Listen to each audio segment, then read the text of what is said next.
Thanks, Julia. And hello, everyone. It's a pleasure to present my work today in your monthly seminar, I believe. So this is based on a paper that we recently co-authored with my PhD student, Tianyu Zhang, and my colleagues from University of Victoria, Gabby and Rolf. And what I'm trying to do here is to mainly motivate the problem and showing you a little bit of the results that we got. I try to not go very deep into like the algorithm design and different concerns we had when we wanted to design the RL algorithms, and in fact the 3 different algorithms that we tried. So I try to keep it at a very high level and hopefully give you a little bit more information about the application of machine learning, reinforcement learning in buildings. Before I start, I also want this to be an interactive talk. So if you have questions, if you want to jump in, please feel free to do that. You can unmute yourself and ask the questions while I'm presenting. Okay, so the title of my presentation is Reinforcement Learning-Based Control of Building Subsystems. And we are first going to see why is this even an important problem to study. So the commercial sector in the United States used 9.3 quadrillion BTUs. BTU stands for British Thermal Unit. It's one unit that is used to express the amount of energy that's consumed. And it's equal to 10 to the power of 15 BTU, right? So 9.3 quads. If you're not familiar with that, this is around 9.8 exajoule. It's a really, really big number. And that's just for 1 year. Out of this amount of delivered energy, HVAC and lighting systems in buildings, they account for 40% of the energy used in that sector.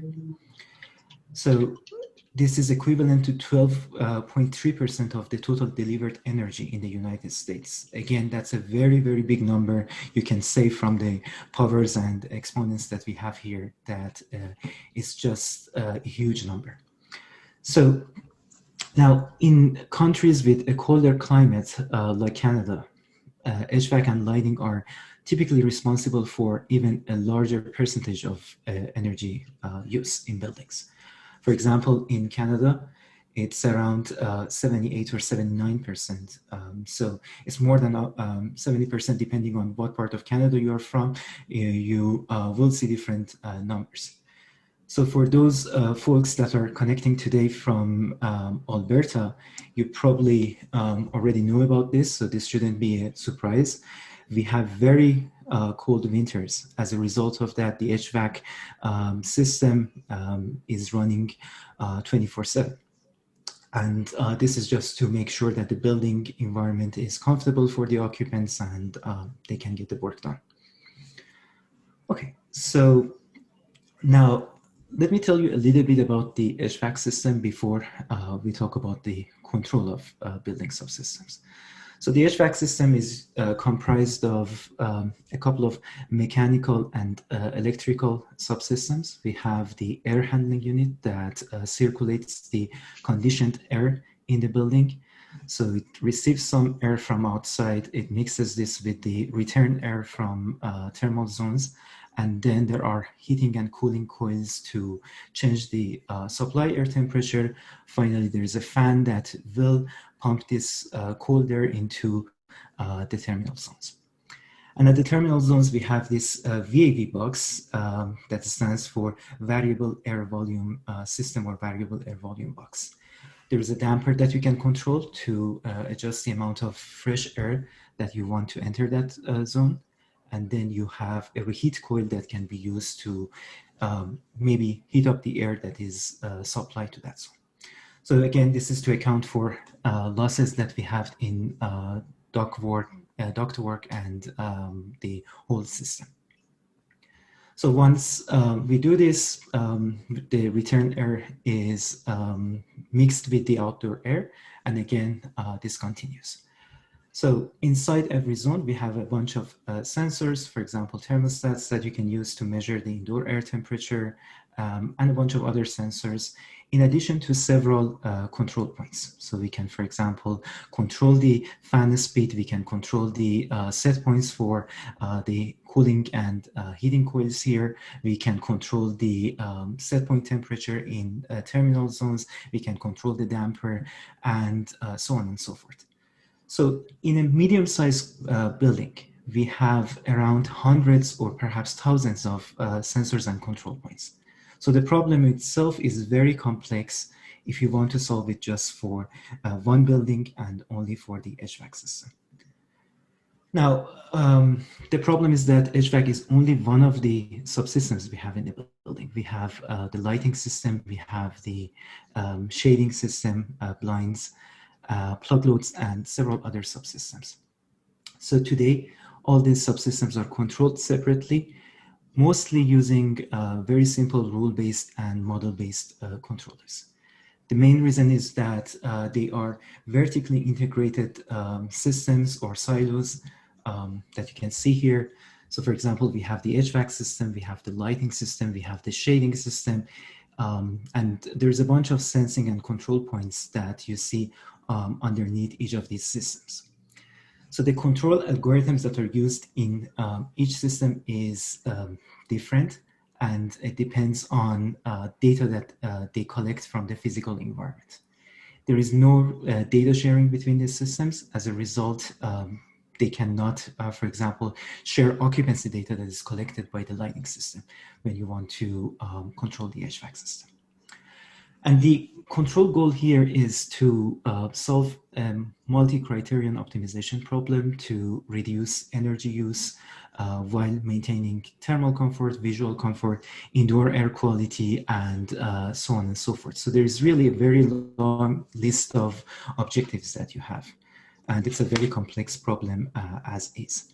Now, there are different algorithms that are being used. Model predictive control, which is a model-based control algorithm. We have the PID controllers or P controllers. And what we do is that we adjust the set point, for example, for the temperature, and then the control loop that we have inside each VAV box will make sure that the temperature is always kept around the set point. So you see these nice oscillations, the sawtooth shape that is familiar to people in control system. We want to make sure that the room temperature is always close to the set point. So a lot of work has been done in recent years, including, in fact, some of the research in my group that aims to understand building occupancy, and then to use building occupancy in information in the control loops. For example, we have papers where we are trying to fuse data from different IoT devices, from different sensors in the built environment, trying to understand when a zone is occupied. This is just showing the result of one study we did a couple of years ago, and we tried to understand the occupancy hours for different zones or different rooms that we have in an office space. So if we take into account the occupancy information, we can save a little bit of energy because at least we do not need to condition the rooms that are not occupied. So we only condition the rooms when we think they are occupied. And this is exactly what you see here. The color intensity shows the probability that that room is occupied at a given point in time. So this is 12 midnight, or this is just a midnight, 12 a.m. And this is the next midnight. So from one midnight to the next midnight, we know exactly the probability that this room will get occupied. And we can incorporate that in our control loops. But there is still a lot of room for improvement. So we can save more energy, we can reduce costs, and this can be done without sacrificing human comfort. So we're going to see how this can be done. The main approach that we use in this work is to try to share information between these vertically integrated systems so that we can jointly control them. For example, we want to jointly control the HVAC system supply air temperature set point, that is the set point we have in the HVAC system, and the blind angle set points. These are the set points we have in the shading system. And in order to do that, we use model-free reinforcement learning algorithm. So I will talk about reinforcement learning and the notion of model-free control later in my presentation. What I want to show you for now is that by jointly controlling these systems and using a reactive control strategy for the lighting system, we can save a lot of energy. So we have RL agents that are controlling blinds and the HVAC system. We have rule-based control strategies for lights. And by doing that, we can save energy in both heating and cooling seasons. In particular, we showed that we can save up to 11% more energy in winter and around 32% more energy in summer over rule-based control strategies that we currently have in buildings. So this is just, again, a very large number. If you look at this at the scale, if we are able to do that in most commercial buildings that we have in Canada, in Germany, we can already save a lot of energy and reduce the operational costs in buildings.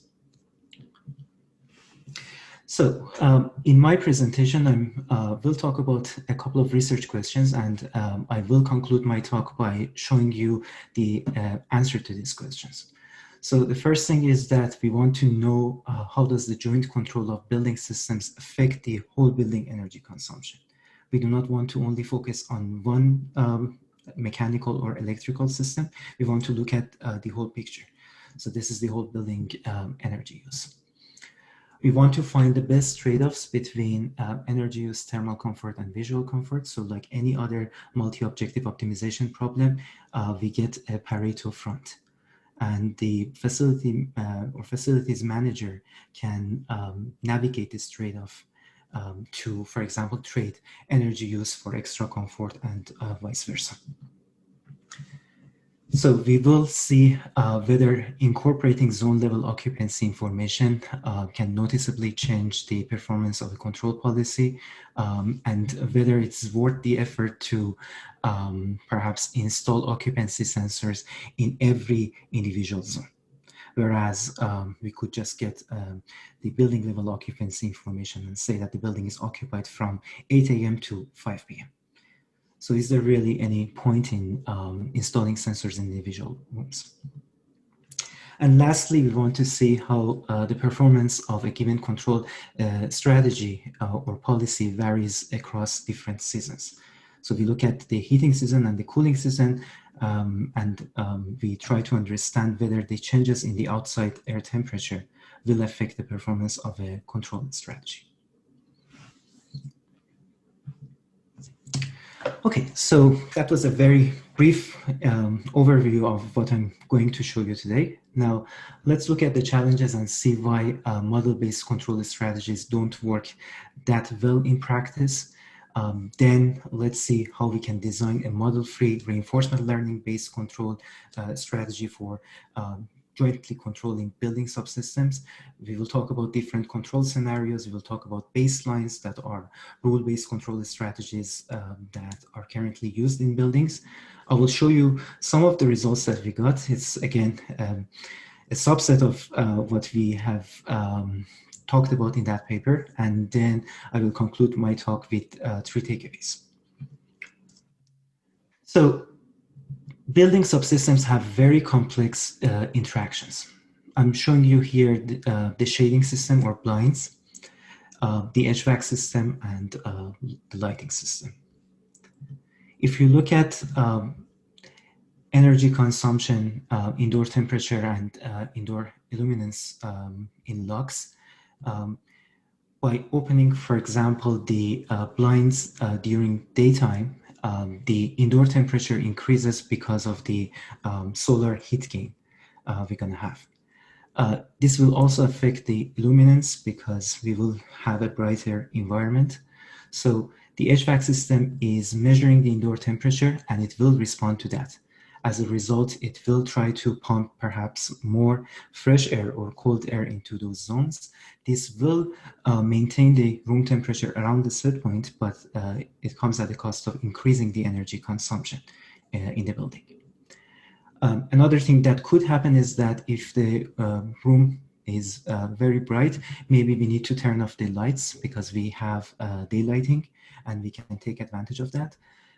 Again, this will change the illuminance in that space, but this comes as a result of that, the energy consumption will go down. So it's really hard to understand what will happen at the end of the day. Should we open the damper, or should we open the blinds or not? Should we turn off the lights or not? Because there are very complex interactions that these systems have. And it's very hard to model that.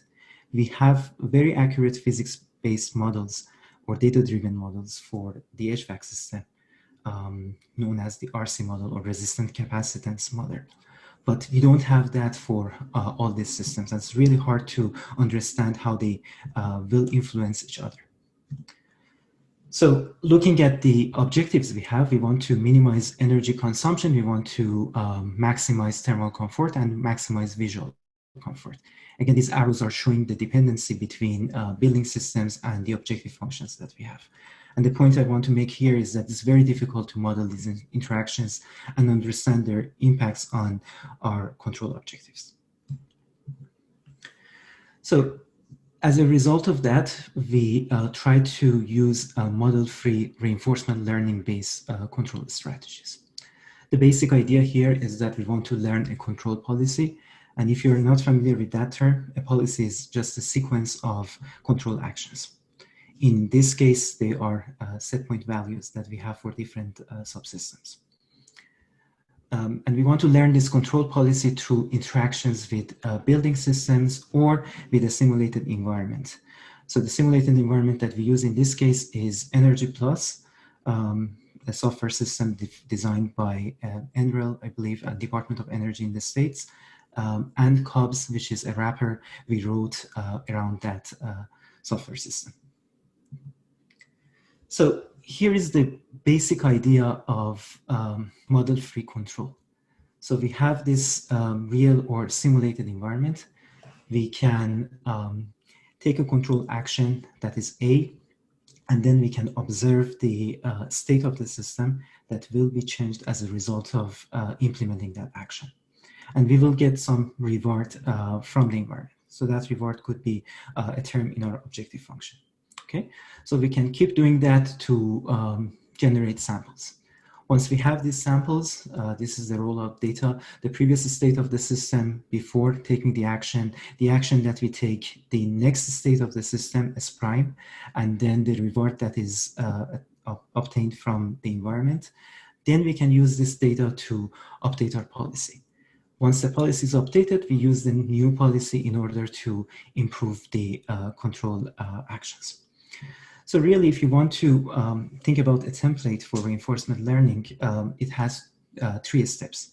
Generating samples by running a policy. So this is the best policy that we have found so far, pi of k. Then once we generate samples, we use these samples to fit a model to estimate the return. This is the total reward achieved over a time horizon. And then once we have this model, we use that model to improve the policy. And there are different approaches to do that. And as a result of that, we have different types of reinforcement learning algorithms. Value-based or Q-learning approaches, we have policy iteration, and we have actor-critic methods. Okay, so let's take a look at the building environment that we have. This is a 5-zone commercial building that we modeled in Energy Plus. And as you see, 4 of these zones are, they are like perimeter zones. They have windows, blinds. There are 2 entrances to this building. And there are some daylight reference points that we use to measure the illuminance in that space. There is an interior zone where we do not have any blinds. And we also have the VAV systems installed in each zone. So we have 5 different VAV systems in 5 zones. So this is just showing the blinds that we have here. And we can control this space or this building using a zone level occupancy pattern. This is just showing, for example, the occupancy of that building. For every zone, we have this occupancy schedule showing the number of people in that space at a particular point in time. We can also just use the building level occupancy schedule that says, for example, the building gets occupied a little bit before 9 a.m. and occupants will stay there until, let's say, a little bit after 6 p.m. So we can use either the zone level occupancy pattern or the building level occupancy pattern.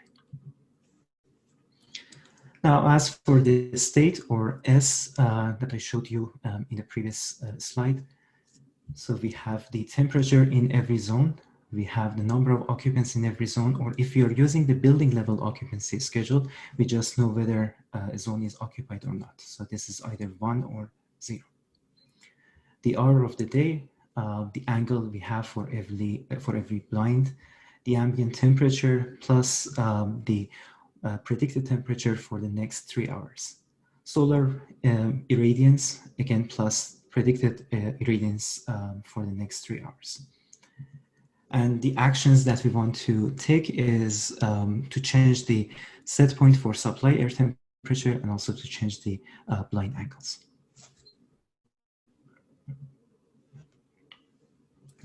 So now the reward that we want to maximize, this is also the objective function we have in our optimization problem, is the weighted sum of 3 terms. We have the energy consumption of the whole building, thermal comfort, and visual comfort. So we can simply write this as the sum of these 3 terms, where we normalize all these terms and we have coefficients for them. So the thermal comfort can be defined for every zone I. It's either 0 if a metric called PMV, which we don't talk about here, but it's just a metric introduced by Fanger and is widely used in research in this area. So if this metric is less than 0.5, it means that people are comfortable. If this is greater than 0.5, then we use the difference between PMV and 0.5 in order to see how uncomfortable people are. The same thing can be defined for visual comfort. If the illuminance is between 300 lux and 750 lux, we say that people are comfortable. If it's less than 300 lux, people are uncomfortable because the room is probably very dark. And if it's greater than 750, it's very bright. Again, this will contribute to visual discomfort. And obviously, like any other multi-criterion optimization problem, we can tweak these reward parameters to get different trade-offs between energy consumption, thermal comfort, and visual comfort.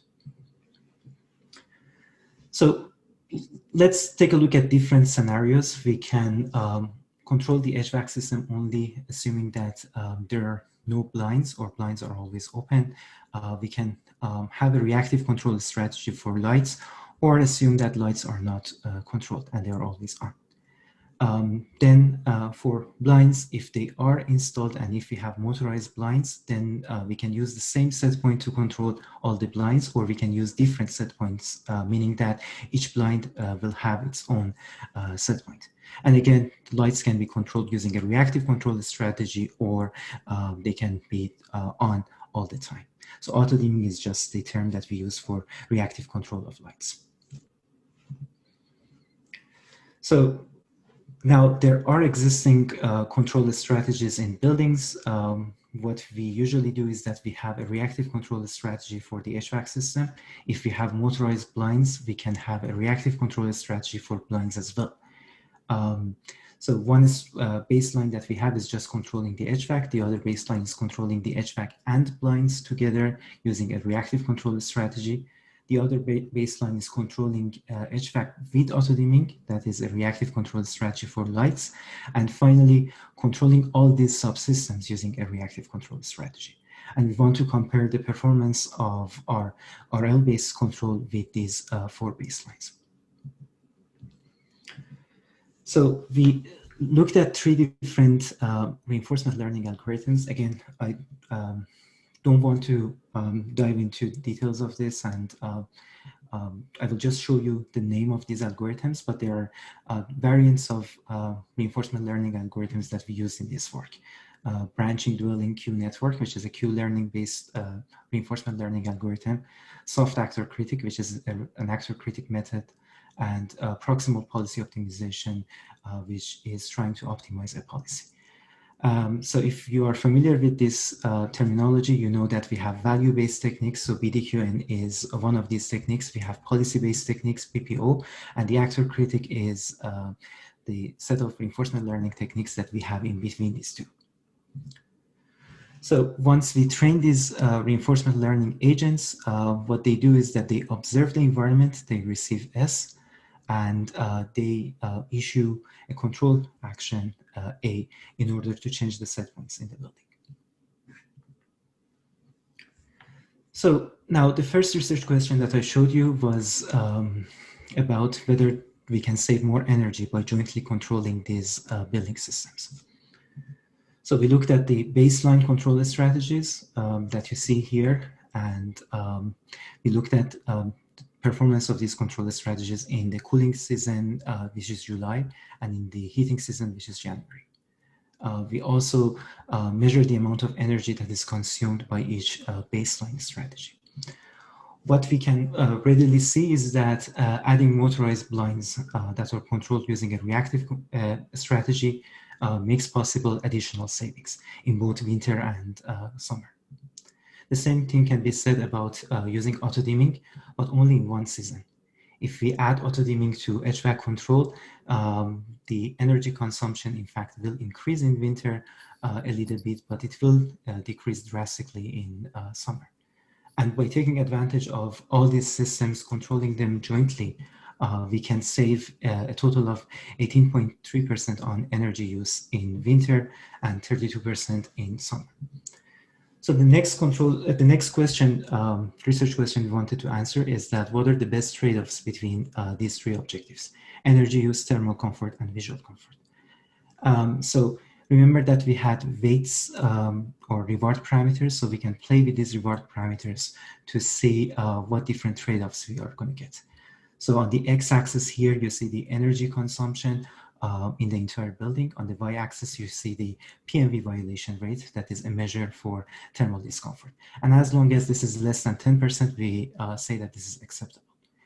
So the points that you see here, the red dots show the points on the Pareto front, and the blue dots show other points that we have. You also see the baseline strategy, that is star. So we are saving more energy than the baseline while meeting thermal comfort requirement. There's another figure for visual comfort, but it's the same story. We can satisfy both of these requirements. And you see the result for different RL control strategies for different cases. When there is no blind control, where we have the same set point and when we have different set points, with and without auto-dimming of lights. So what we found is that the PPO agent is very sensitive to the reward weights, but BDQN and SAC agents are not that sensitive. Again, I skipped the discussion why this is the case, and we'll just show you the next set of results we have. So this is showing the performance of a given control policy across different seasons in the cooling season and the heating season. And as you see, if we use the building level occupancy schedule, we are using a lot more energy in the heating season because perhaps we spend more or we use more energy to heat the space than to cool the spaces we have in the building. And lastly, we can see whether it makes sense to install occupancy sensors in each room. So if we have zone level occupancy information, then we can save a lot more energy. And in fact, if you compare results for the same season, the heating season, when we have zone level occupancy schedule and building level occupancy schedule, with building level occupancy schedule, sometimes the baseline outperforms the RL algorithms. But if we have zone level occupancy schedule, then RL algorithms can always outperform the baselines. So the total energy saving that we can achieve by installing occupancy sensors in individual zones, 5 zones in this example, is around 6.24 megawatt hour per year, which is equivalent to around $437, assuming that the electricity price is 7 cents per kilowatt hour. So this can offset the cost of buying and installing occupancy sensors in the 5 zones we have in that building. And lastly, we can compare different reinforcement learning agents. This is just showing the performance of the RL agents over a number of episodes. So some of these algorithms converge faster, some of them converge slower, but they eventually achieve higher energy savings. So I will skip that part because we don't talk about the reinforcement learning algorithms, but I think we are at 30-minute mark. So I'll just conclude my talk by showing you some takeaways that we can talk about. So the first thing we saw is that the joint control of building subsystems could provide a better trade-off compared to when they are controlled separately. This is even true when we adopt a rule-based control strategy. If we adopt a model-free control strategy, an RL-based control strategy, we can even save more. And that shows the importance of using reinforcement learning for the joint control of building systems. Then we discussed that by incorporating high resolution, here by resolution we mean spatial resolution, occupancy data, we can get better trade-offs. So we can always outperform the rule-based baselines or the baselines that we currently have in buildings. And the last conclusion is that the facilities manager can tweak the parameters that we have for the weights in order to navigate the three-way trade-off we have between energy use, thermal comfort, and visual comfort. And in that paper, we also talked about some guidelines that they can use in order to navigate these trade-offs. Okay, so with that, I conclude my presentation and will be happy to take questions.